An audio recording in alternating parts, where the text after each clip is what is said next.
tema que me foi atribuído é um tema bastante árido e talvez seja muito difícil aqui, não sei se todos vocês militam nessa área, que é o tema dos preços de transferência. Mas algumas reflexões eu acho que são importantes e elas vêm no caminho das reflexões mais globais de ontem, do professor Humberto Ávila, do próprio Alexandre agora falando de prova e verdade material, e quais são, em última análise, os poderes que a administração tributária requer e demanda nesse mundo globalizado, tão bem descrito pelo professor Marcos Catão na conferência imediatamente anterior, com os direitos e garantias dos particulares e uma garantia, uma efetividade de tributação daquilo que corresponde a um verdadeiro acréscimo patrimonial. Acho que essa é a grande questão que está em jogo nessa disciplina dos preços de transferência, e é um pouco isso que eu quero passar para vocês e mostrar que nessa disciplina talvez a gente tenha chegado no Brasil, estamos chegando a um ponto de maturidade, talvez um diálogo mais próximo entre fisco e contribuinte, na tentativa de construção daquilo que possa corresponder realmente à realidade das empresas, e é um pouco isso que eu quero passar hoje nessa apresentação. O conceito de preço de transferência talvez seja um conceito que eu poderia chamar de são preços fiscais. Eles não são preços reais, não são necessariamente os preços praticados na operação, mas são os preços que o fisco entende que deveriam ou poderiam ser praticados em determinadas operações, quando as operações comparadas são praticadas com pessoas ligadas ou pessoas domiciliadas em paraísos fiscais ou submetidas a regime fiscal privilegiado. E por que isso? Porque presume-se que nessas relações com pessoas ligadas e domiciliadas em países nessas circunstâncias, possa haver um elemento de artificialismo na fixação desse preço,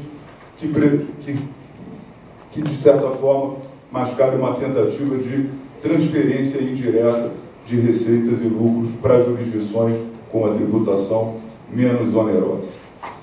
Essa presunção, portanto,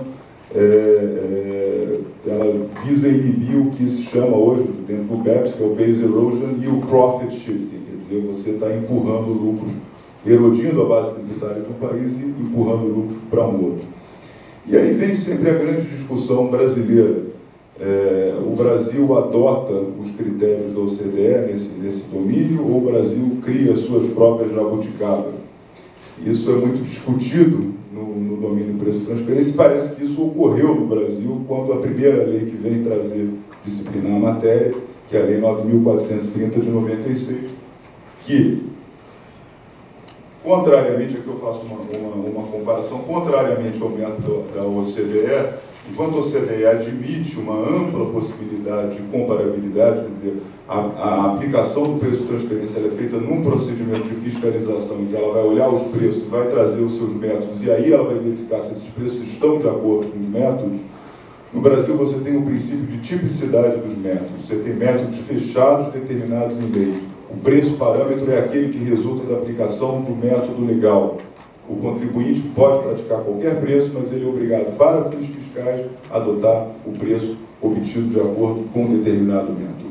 Não é um processo que é feito, portanto, é um processo priorístico. Você já adota de partida o preço.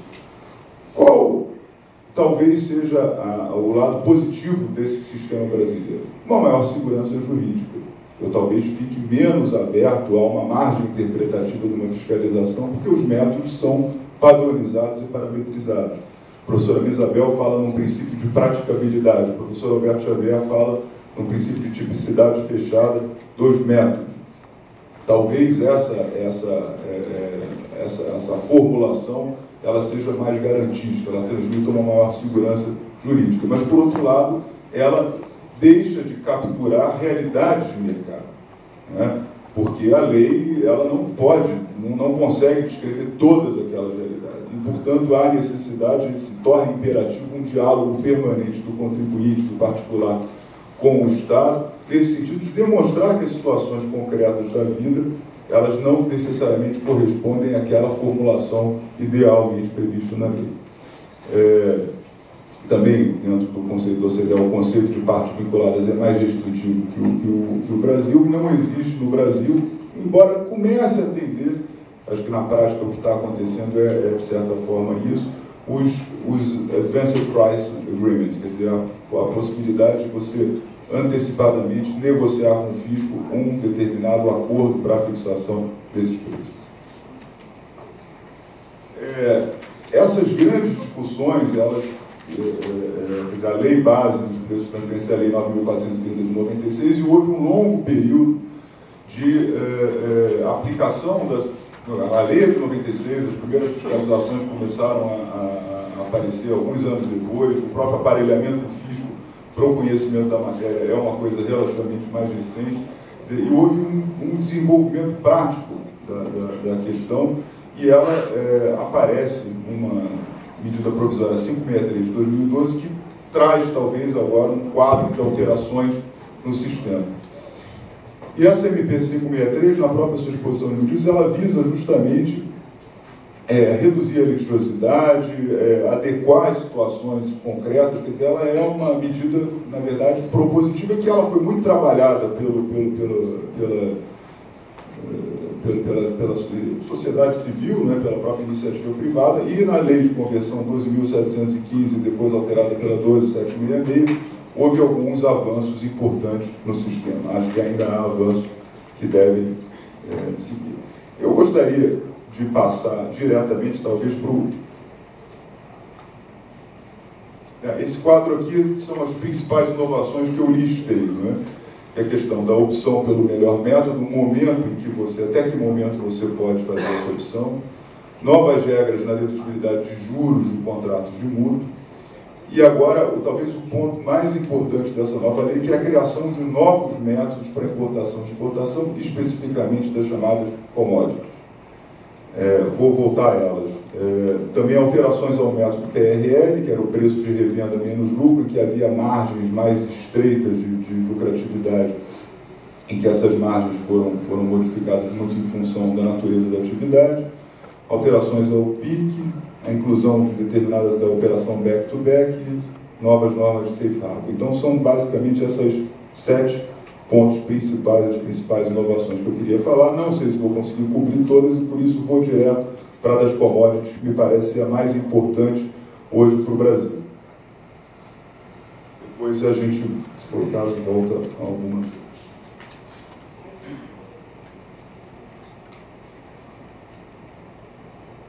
Isso. Bom, é indiscutível a relevância das commodities na pauta de exportações brasileiras. O Brasil é um grande exportador de commodities. Essa é a nossa característica principal. O Brasil como celeiro do mundo, como exportador de minério, de alimentos, e, portanto, temos que lidar com as commodities e temos que ter uma seriedade muito grande ao lidar com as commodities, porque essa é o grande item da nossa pauta de exportações. Quais são os métodos novos que aparecem? São os estados dos preços sob cotação. Portanto, cotação aparece um elemento externo à empresa, que é algum elemento que faz uma cotação. Quer dizer, aquela commodity tem que ter uma cotação em algum mercado, seja ela uma bolsa, seja algum índice econômico. A regulamentação desses novos métodos, ela está na Instituição Normativa 1312, que foi alterada pela 1395, tem uma alteração posterior também, que eu cito aí, que é a 1498 desse ano. Tá? Esses métodos, como eu disse, quer dizer, eles vão ter como referência, como parâmetro de comparação, os valores médios de cotações em bolsas ou de índices. Tá? Eles são métodos similares a métodos de preços não controlados. Agora, o mais importante é que esses métodos são os únicos que são obrigatórios. Por quê?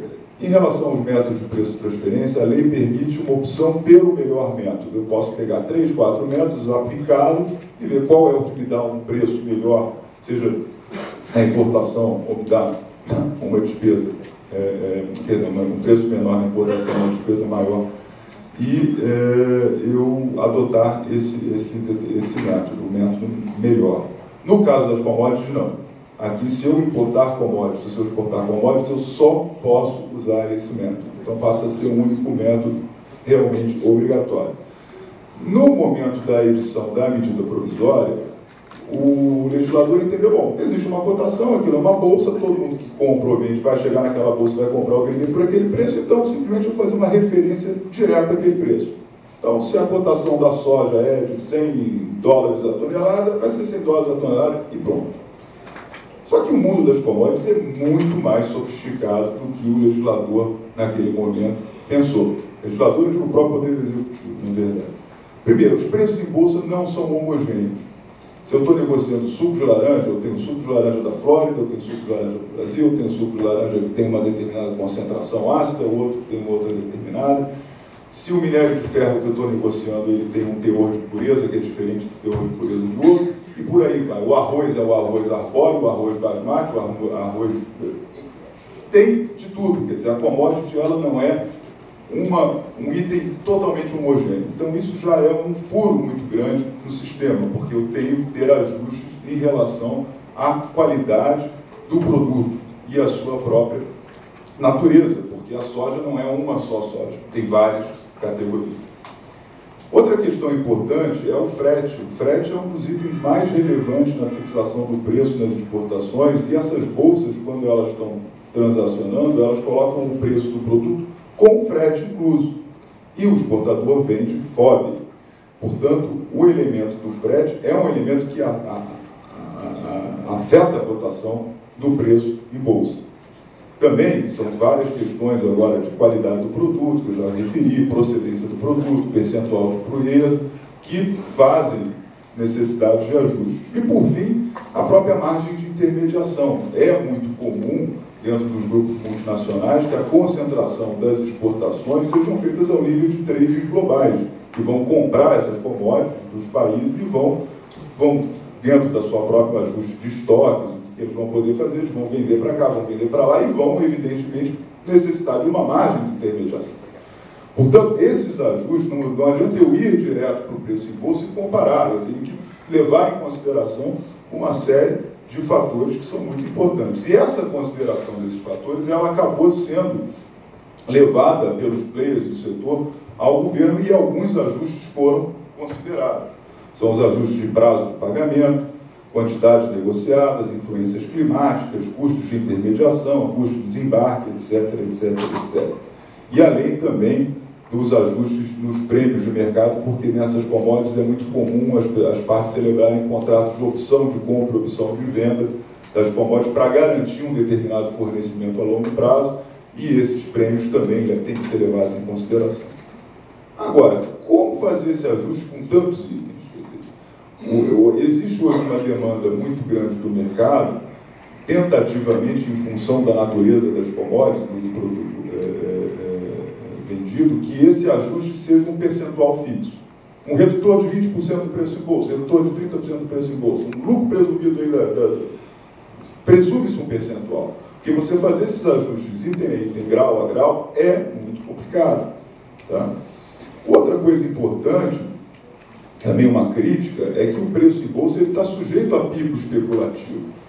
Aqui você não tem uma periodicidade anual em relação aos outros métodos. Aqui os métodos são comparados na média diária, na cotação média. Então, já há alguma disposição na normativa, agora não vou lembrar bem, que fala que se os preços forem fixados por período, você pode pegar aquela semana, ou 10, 15 dias, e fazer uma média dos preços naquele período. Mas isso é problemático, porque eu posso pegar um período em que houve uma baita especulação com o preço do minério de ferro na China e foi lá para cima o preço. Quer dizer, qual é a razoabilidade? A Bolsa está sujeita a esses agentes externos aqui, que não são necessariamente questões comparáveis, né? Então, a neutralização desses ditos picos especulativos seria importante ter um trabalho nesse sentido. E eu acho que o mais grave aqui é o risco hoje de tributação de uma receita inexistente. Os preços da commodity estão caindo no mercado. Quer dizer, eu tenho, depois, o pouco que eu consegui estudar aqui, por exemplo, minério de ferro, o que transmitiram aqui, não existe uma bolsa estruturada para minério de ferro, existe uma bolsa bastante incipiente na China, e não consegue capturar todas essas operações e, portanto, o preço ali, talvez o melhor seja um preço de um índice. Mas como tem bolsa, prevalece a bolsa. Talvez tenha que se mostrar que os preços de bolsa devam ser usados se houver uma relevância de cotações naquela bolsa, não uma coisa incipiente. Então, são esses pontos de ajuste que devem, entendo eu, serem buscados para evitar, hoje, você está forçando, no caso do exportador de commodities brasileiro, a tributação de uma receita absolutamente inexistente. Eu posso estar sendo obrigado. Você também, pense, muitas exportações são feitas para traders que, de repente, já têm seus estoques. Para ela, o preço que ela vai te pagar vai ser muito menor do que aquele que ela pagaria, porque tem que levar em consideração outras circunstâncias. E, portanto, eu posso estar obrigando a tributar uma receita que, de fato, não existe, né? Outro ponto importante nas commodities, isso aí é uma tendência, quer dizer, do fisco, eu estou comparando aqui a disciplina da lei anterior com a lei nova, não é? Existe um teste dos 90%. Em matéria de preço de transferência de exportação, eu só estava sujeito a arbitrar os meus preços de exportação se eles fossem mais de 90% inferiores para pessoas ligadas ao que eu pratico no mercado. Essa margem de 90% não é aplicável a commodities. No caso de commodities, como eu falei, o PCI e o PSEC são obrigatórios, existe essa lista, e hoje eu não tenho mais certas dispensas de comprovação que eu tinha na lei anterior. Para ilustrar para vocês, as commodities são essas aí listadas, e é bastante coisa: açúcar, algodão, alumínio, cacau, café, carne, carvão, minérios de cobre, estanho, ferro, farinha de trigo, por aí vai. São bastante, um número grande de itens da pauta de exportações, e, portanto, parece que esse método hoje vai ser o que vai gerar um maior grau de discussão na jurisprudência administrativa e nas próprias questões de fiscalização. Bom, em relação às commodities, eu acabei presente, como é que eu estou no tempo aí? 5 minutos? Então, em 5 minutos, eu acho que assim, eu posso voltar às principais alterações e falar rapidamente dela só. E quem quiser a apresentação, ela está disponível aí para todos. Das principais alterações, a primeira, a questão da opção pelo melhor método. É simples, é que, na verdade, pela lei anterior, após a apresentação da DIPJ, eu não podia mais mudar o método, agora eu posso, mesmo depois da apresentação da DIPJ e antes de iniciada uma fiscalização, eu ter uma possibilidade de modificação do método. Isso para commodities não se aplica, tá? Mas para aqueles casos em que eu tenha uma margem de utilização de outro método. Acho que isso aqui é uma homenagem ao princípio da verdade material, é uma homenagem a uma garantia, um princípio mais importante para o contribuinte. Questão dos juros.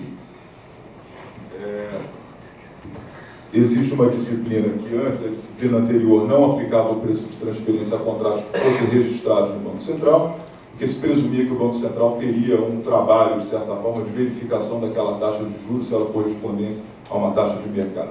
Hoje, ela se aplica a qualquer contrato, independentemente do registro no Banco Central ou não.